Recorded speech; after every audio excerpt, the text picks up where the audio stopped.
Hi YouTube!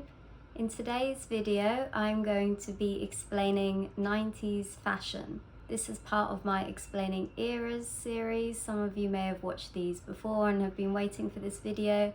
Other people might be coming here for the first time. Hi, I'm a personal stylist. I have gone from the 1950s up until the 90s, which I am talking about today. I've been wanting to take my time with this video and get it right. I was born in this era, which does help. I was quite little throughout, but I can add a little bit about what I remember, what I've seen of myself and my family in photographs. But of course, I have deep dived into the internet. While I was researching, I watched Vogue in the 90s on Disney+, which I would highly recommend. They had lots of interesting bits and bobs, some of which I've included in this video. So hopefully this feels like an accurate account, and hopefully the pictures beside me help as always, but I'm sure in the comments you can also add a little bit about your experiences too. So, introduction's done, let's dive in for what you guys have been waiting for. The 90s feels a little bit more casual and relaxed than the 80s in fashion. This is probably due to the recession, which halted earlier opulence. Colours could still be fairly bright and funky, but some of the garishness and loudness of the previous era had been toned down, as well as the shapes generally relaxing too. Less big shoulders and hair. More technology was being introduced, like the internet, and this brought about new aesthetics and gave more people access to fashion around the world. Helmut Lang was one of the first fashion designers to do a live stream show with this new internet thing.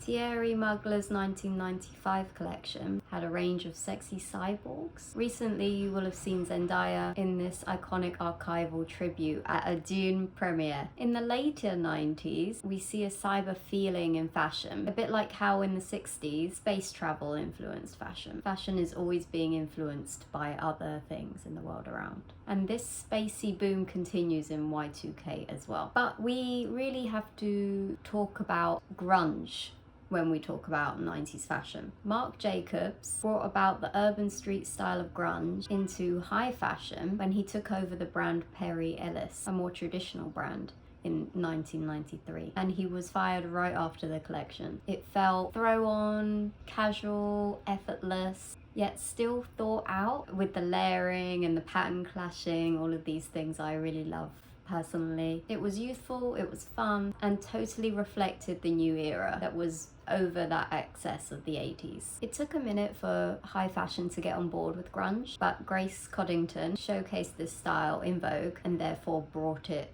to high fashion with her photo shoot. Grunge saw flannels, check shirts and stuff like that in washed tones, a big 90s staple. They were worn closed, they were worn open, they were tied around the waist. Many flannels and denim shirts were worn loose and oversized and like a jacket that you would put over something. I like the Kurt Cobain from Nirvana style layering of having that flannel shirt and then having a cardigan over the top of it with that collar poking out. Nirvana championed and inspired grunge style. They were big movers and shakers of grunge and good to look for fashion inspo. These check print were also seen on pleated skirts and dresses, long and short, quite punky, but worn in a maybe less extreme and scary everyday way. Grunge, I think, was a softer version of punk, still with that kind of hardness and rock and roll, but a little less extreme. You'd pair,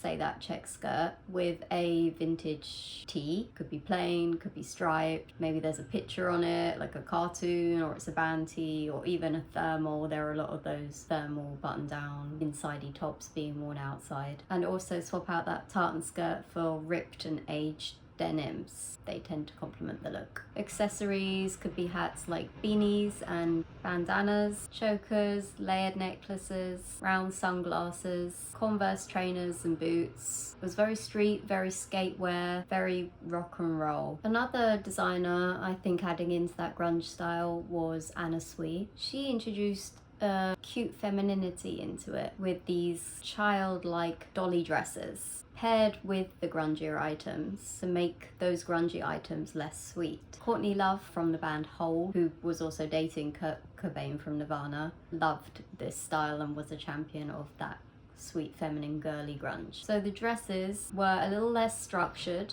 than before, softer fitting, like the smock style or baby doll style, which was sort of empire flowing out from under the bust, and generally kind of looser feeling. I myself love this style for comfort and the look, though most of my dresses are smock style dresses. Anyway, these dresses in the 90s were in a range of patterns. This one is actually, I believe, a 90s vintage one that someone gave to me. You would see a lot of these ditzy kind of small patterns, like teeny little polka dots, teeny little flowers, ditzy flowers. That's very 90s.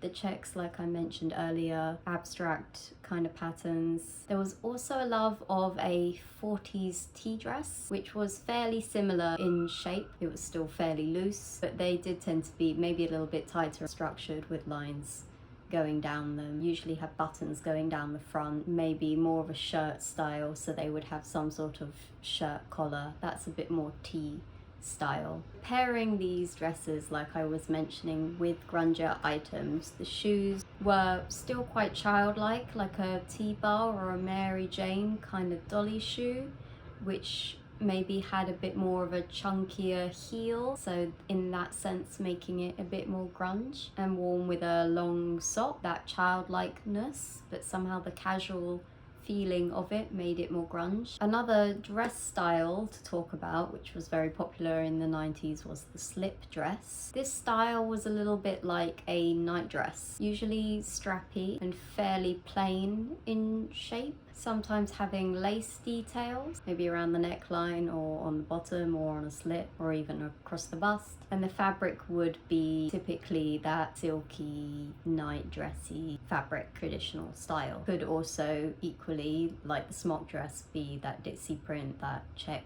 that tartan, or velvet, which was quite a popular 90s choice. So grunge introduced taking a cute and feminine dress like this and pairing it with those edgy items, and that could be the jacket over the top. Maybe it's a biker jacket or a bomber jacket, or a cardigan or a denim jacket that are a bit oversized. Maybe it's wearing something underneath them. Something I personally love is having that strappy dress and treating it a little bit like a dungaree and having a t-shirt underneath it. In the 90s it could be that t-shirt or that thermal or even that knitwear underneath it, a roll neck, a turtleneck. I love how this can make the piece really versatile throughout the seasons. So you can put something underneath it and be warm in the winter. And it can also make the dress look different. You can play around with the two fabrics together. It might be that you do a pattern clash. You could have a stripy 90s tee with that ditzy fabric, for example. And I think by putting these t-shirts under, that grungier feeling of this dress now feels less dressy is 90s. Also, the shoes that you put with those dresses makes it more 90s. By having a boot, by having a trainer, you've toned it down, you've made it less smart. So on the idea of having a strap with a t-shirt or something underneath it, the dungaree was a big 90s staple, something that I personally loved. I had to have a red dungaree in the 90s, my favorite color. I was obsessed with it. And child, adult, everybody wore dungarees. If you watch the first season of Friends, you will see dungarees being worn multiple times. They were worn any age, any gender, whoever you were, they were throw on, just like the slip dress, as that layering piece with anything underneath it. And the fit of like the leg dungarees tended to be fairly regular or even baggy. They weren't particularly skinny dungarees. Talking of trouser and jean legs, many jeans and trousers had a regular straight leg. The mum jeans style was inspired by kids probably around my age borrowing their parents' jeans from the 80s and from the 90s that had that high waist and that slim straight leg. But that wasn't the only leg around in the 90s. There was also the more extreme Junko jeans. I think that's how it's pronounced, JNCO. Not something that I particularly know or wore myself, but I've been seeing online. Extremely wide and baggier jeans jeans that you would see in pop and hip hop were popular, and flares as well. The legging also tended to be quite popular, and the cycle short, which is basically a short legging, and the pedal pusher, again tight on the leg, just slightly cropped. We saw them a little before in the 80s. Similar in the 90s, they were paired with that baggier oversized top and sweatshirt, and you would get that little legging, that little cycle short pedal pusher poking out, quite Princess Diana style. That was still popular. I know that my mum in particular really enjoyed that combination in the 90s, so was a thing. And as a kid, I had a lot of those oversized tees and cycle shorts, and I had leggings and sweatshirts, although I think that's quite regular to dress your kid that way. But it's very 90s. Skirt wise, there were some quite mini skirts, but also quite maxi skirts. There were plenty of cute mini pleated style skirts and kilts. High-waisted tended to be. Also A-line and tube skirts, high-waisted. And a lot of cute matching coordinate sets in knitwear and suiting with a short skirt. Waist in the early 90s, I think, were a bit more high, from which people would be tucking those tops in. Not just women's wear, men's wear. You see many men's trousers with that front pleat with their tops tucked in, and you see the belt. And then later in the 90s we started to see more of a lower rise, and a lot of bottoms and t-shirts would purposely show off a slither of tummy, so you would be seeing belly buttons and stuff like that in the later 90s. As well as grunge, clean and minimal style, and cypher vibes. There was also another aesthetic, a gothic kind of feeling, which can be found in every era. Every era there are goths, but I did feel in the 90s in general, even if you weren't a goth, there was an undercurrent of a dark, witchy, medieval feeling that could be full on, or it could be having touches of velvet, touches of lace, the darker colours, the grungy boots, medieval in corsets. There were quite a few corsets, and those long skirts had that kind of medieval feeling as well. I remember the shoe that was the thing in the 90s was the platform, a chunky sandal like a mule that you just slip in, or buffalo trainers and boots. I remember wanting all of these things so badly and being jealous of anyone around me that had them. Everyone cool had them, my friends, but celebrities like the Spice Girls, they had really mega platforms. The jelly shoe was also a fave. These were kind of plasticky, rubbery, see-through. They tended to have a cage like T-bar shape, and there were heeled and flat ones. I had a flat pair that were kind of rainbowy. Really loved those, really wish I had them now. I will put a picture up of me in them, even though you can't fully see the shoe. And I also had a see-through sparkly pair with a heel that I really miss, and probably could buy now if I wanted to. I'm gonna put a blurry picture up of me in that as well. I still really love those. The boots we were seeing were more Doc Martens, the trainers were a bit more Converse or Adidas, that sort of thing. Classics. Bag-wise, there were quite a few popular styles. Little backpacks, short ones, the straps short so they just go under the arm. I call those armpit bags. That's quite a 90s thing. There were long cross bodies. I know my mum had quite a few black long crossbodies that I would steal. Some of the long crossbodies were more kind of like crochet, knitted, woven, kind of boho-y, hippie-ish, like a sort of square like this. They were also bum bags that you would wear across the front with all your little bits and pieces in. I know nowadays we wear them across the front of our body, but back in the 90s it was on your hips. There were sporty styles of bag, some more dressed up, glittery little drawstring things with some sort of beaded butterfly on it, some maybe that you would take to a school disco, and some more simple and chic. High-end names and logos and monograms were quite popular, and as well as that, having bags that were matching sets to your outfit, so all of the pieces went with each other.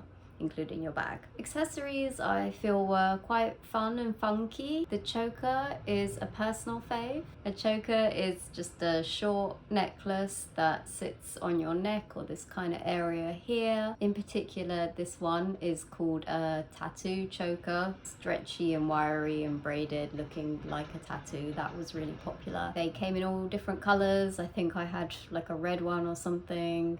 People would layer them up as well, wear a few different colors all together. Many of them had little charms on them coming off, so that could be the smiley face. It was probably a yin and yang or a little daisy. Those were kind of like classic 90s charms. There were quite a few plasticky toy-like accessories, but of course this is me coming at it from me as a kid in the 90s. Hair did start off in the 90s, I think, fairly simple, but there were many styles and accessories. There were tiny butterfly clips that you would spread around. Maybe that's a little bit more later 90s Y2K. Clips in general we did see a lot of, whether that's that big claw clip on the back, little ones like this, maybe something holding your fringe to the side, or just spread all over and around, glitter in the hair, kind of 90s Y2K. There were things like half buns and half ponytails, quite cutesy, quite Baby Spice, having these little half pigtails coming out. We loved a scrunchie, of course, which is back right now, but in the 90s a big chunky scrunchie would maybe hold together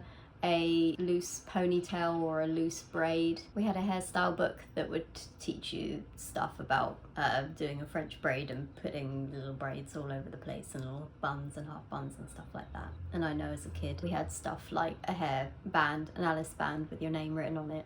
But this is more kid style stuff. The hats I think could still be pretty out there in the 90s. Soft and fluffy and quite large. Usually there would be something like a big flower on the stuck in the middle on the brim. I know I had a Barbie like that with a sunflower. Like I said before, the skate style beanie was quite popular, quite grunge. Berets were a thing, and the festival bucket hat, very Oasis. Now, as well as all of this fun and funkiness, we do also see a clean minimalism in fashion also. Designers like Calvin Klein, Helmut Lang, and Prada, said slowly so you can look at pictures for more than 5 seconds, brought clean and neutral pieces that had minimal details and rarely even a pattern. Calvin Klein really bounced back from kind of a bad start in the 90s and went from underwear to chic collections and the first unisex perfume.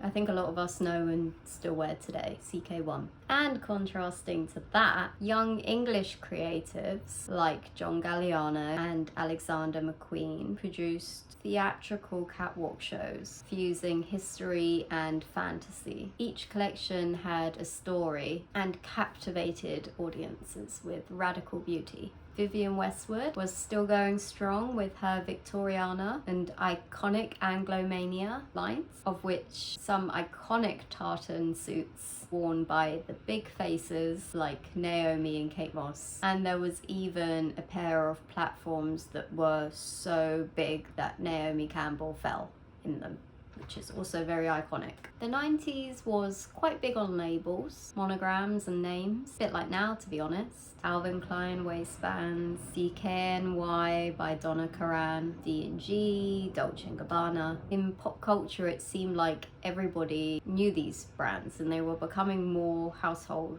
names. More people knew these names. The big British invasion of designers took their creative talent to those big name heritage brands and gave them youthful updates.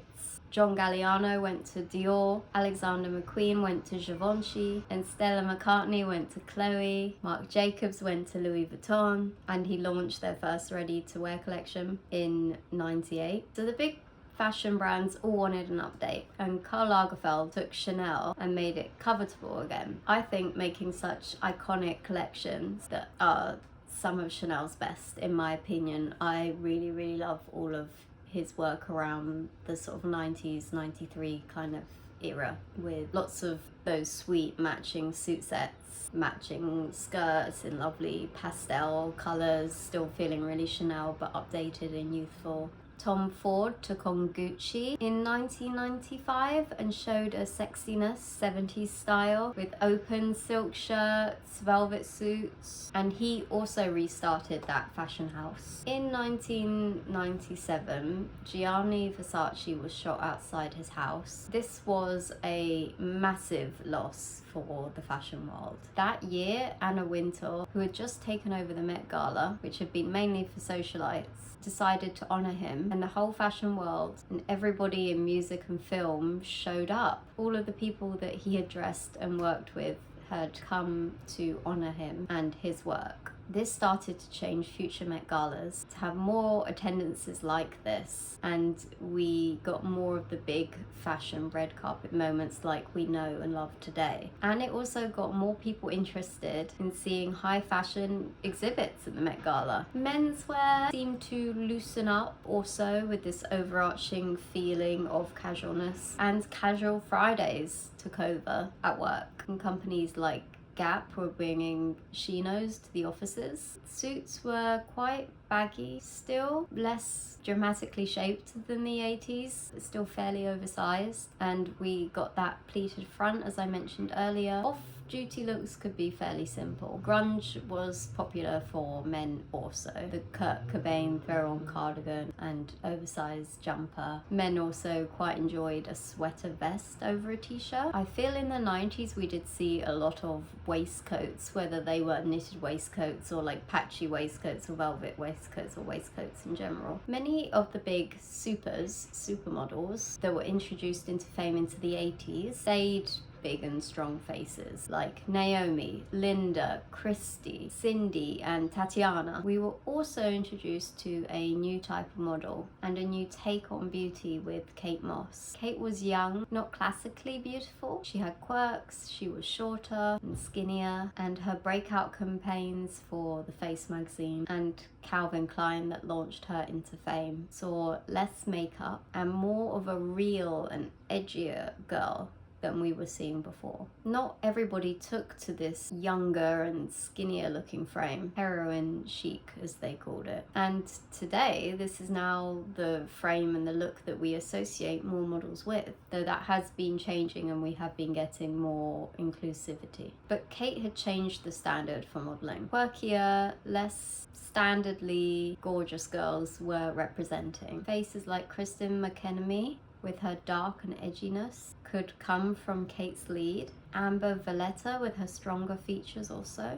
Jenny Shimizu too, who was openly gay with tattoos and a buzz cut. Totally different from the models who came before her, really showing a shift in beauty. Claudia Schiffer and Elle Macpherson still had that blonde bombshell kind of 80s vibe to their look and beauty, and they were very popular in this era also.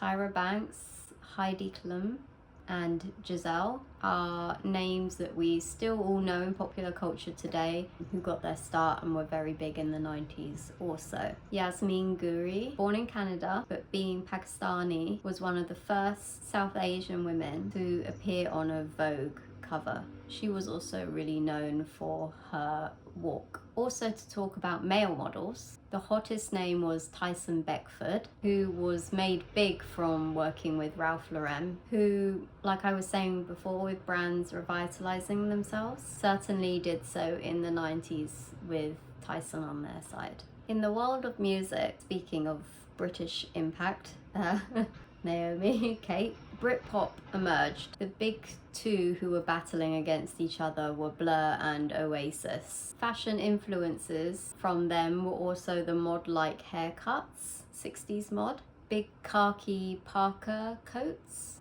and jackets, and sportier ones also. And as I mentioned before, the bucket hat. Also, those round-like sunglasses came from Oasis, being inspired by the Beatles. He had quite a John Lennon-y kind of look to him. Grunge in fashion, of course, tied in with music, and like I say, Nirvana were huge. And as well as the clothes, many guys had long hair. That was quite grungy. Another British export was the Spice Girls, 4 differing personalities with very distinct personal styles. In the playground, you would pick a Spice this to be. They were all about girl power, and they were a girl band for the girls, empowering us to express our personalities. There were many girl bands forming like this, and strong female solo artists that sang and danced. Destiny's Child being a girl band that would later give us Beyonce. Britney Spears was one of the biggest 90s pop singers of the time. Everyone in the world knew her name and still knows her name. She was cute, fun, bubbly, athletic, sexy, basically did it all. And opposing her, I guess, everyone loves pitting people against each other.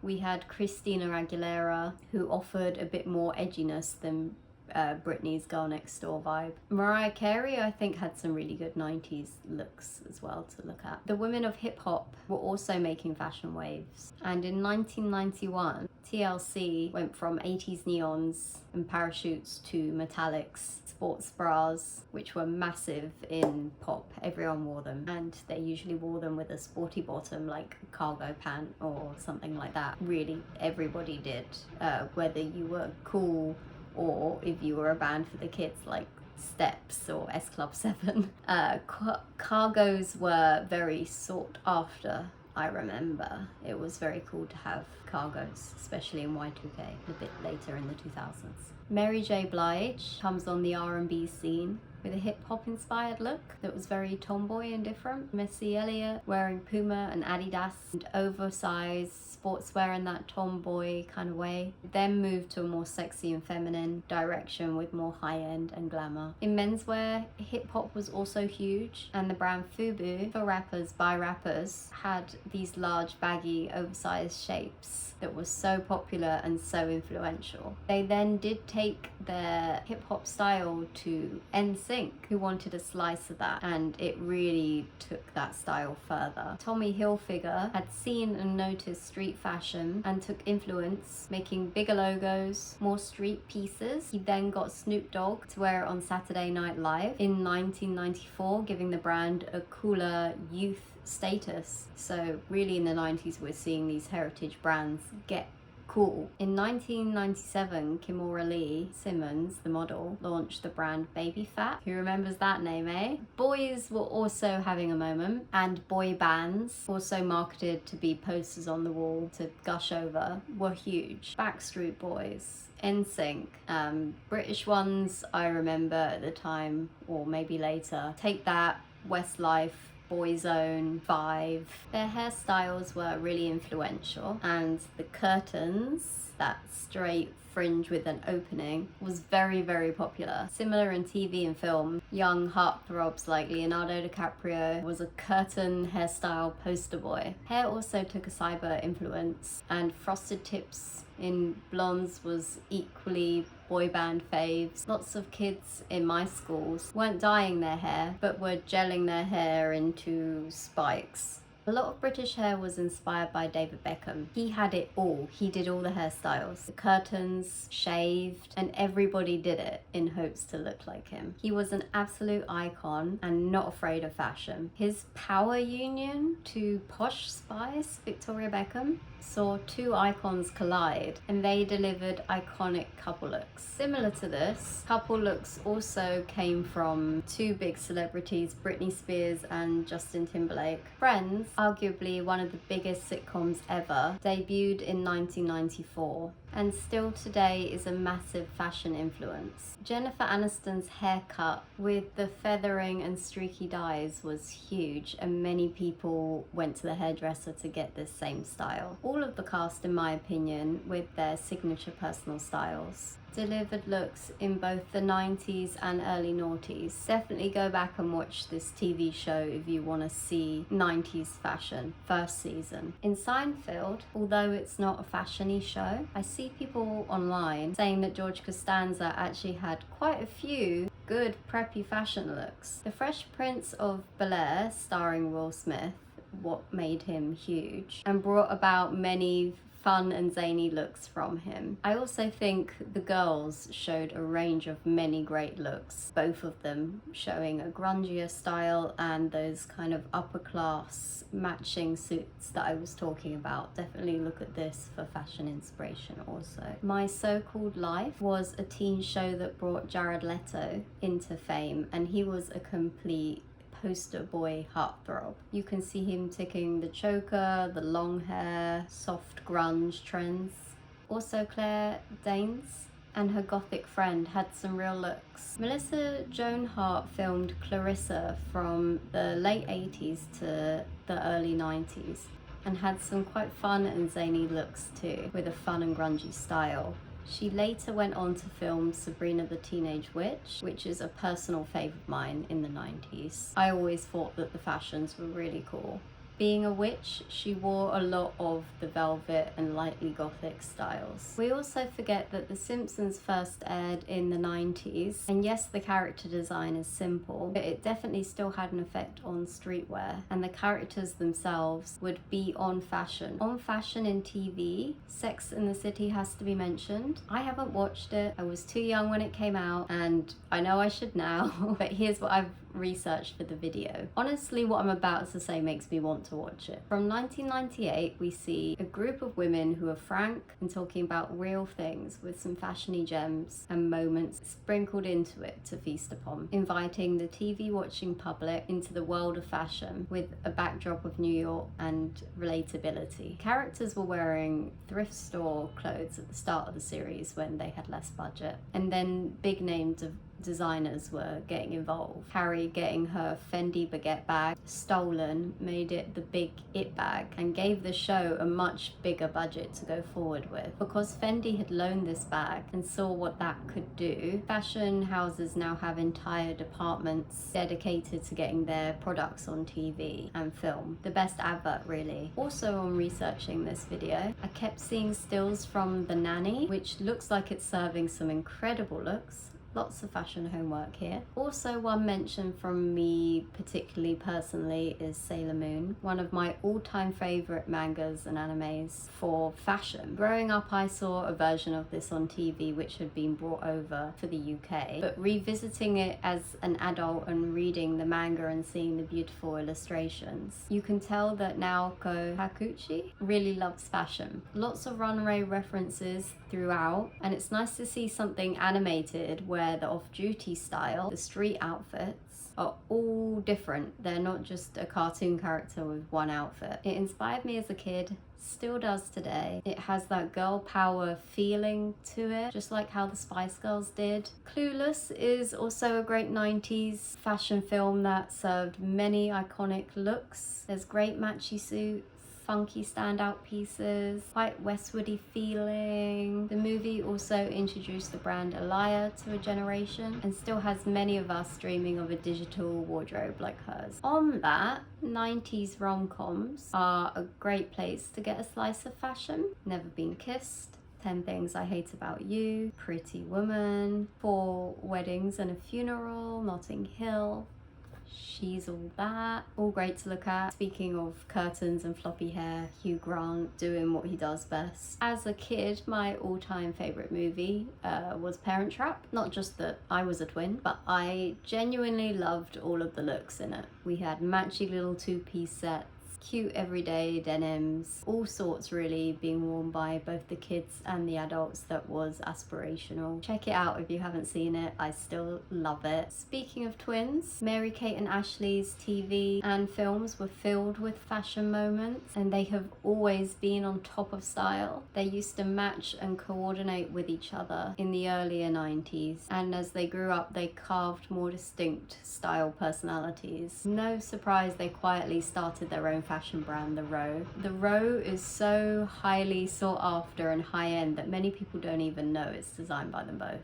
I think. On film, Romeo and Juliet by Baz Luhrmann had such a fashion vibe to it. It was all so stylized. The heavy theme of romance reflected into the clothing. The Hawaiian shirts feel so 90s, and we did see a lot of that in menswear, whether that was like Ace Ventura in a Hawaiian shirt. And we had Leonardo DiCaprio in his prime with his curtains. This was him. There were many big blockbusters in this era too, like Jurassic Park. Forrest Gump was in the 90s. Sixth Sense, Titanic, of course, Leonardo DiCaprio, Independence Day, Mission Impossible. Hopefully got all those big blockbusters in the right era this time. I think fashion-wise, Trainspotting, although dark and feeding into that heroin chic, which a lot of people strongly disliked, there were a lot of fashion moments in this as well. And Leon the Professional, a young Natalie Portman, had quite an iconic look, which felt quite 90s too. On the topic of film and Hollywood, in the early 90s, red carpet wasn't really such a big thing. Celebrities were a bit more understated and casual. And then an unknown Liz Hurley joined Hugh Grant at the premiere of 4 Weddings and a Funeral in an iconic black safety pinned Versace dress that really kick-started glamour on the red carpets. Gwyneth Paltrow picked that red velvet suit from the Tom Ford Gucci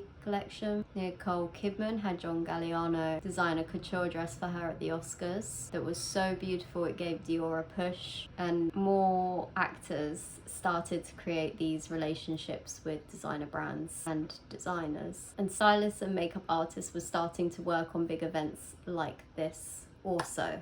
I know there's more I could cover, but this is the 90s video. I always end these videos with how you can do them now. There are so many different kind of moods to the 90s that you could pick up on. It might be a little bit of the grunge, it might be a bit of the minimalism, maybe it's the cyber feeling. There are so many subtle takes you can have on the 90s now, and it is so doable. You don't necessarily have to go to a vintage store. Things like a slip dress are still so readily available. But of course you can if you would like to get a smock dress in that 90s pattern. But you can definitely do these styles now. So watch episodes of Friends. What do you like about these looks? Is it Phoebe's boho? Do you like some of Chandler's layering and workwear? Maybe it's vintage Vivienne Westwood that gets you going. There's a lot to feast upon in the 90s, I think. I personally love it. And I can tell you from experience, if you want to make your own clothing, a smock dress is really easy to do. Not much structure to it. Thank you for watching this video. I hope you've enjoyed it. I hope you love this era as much as I do. I hope you've enjoyed the baby photos. Sorry for any background noise. I really did try. Yeah, okay, enough talking from me. Thank you for watching. Goodbye.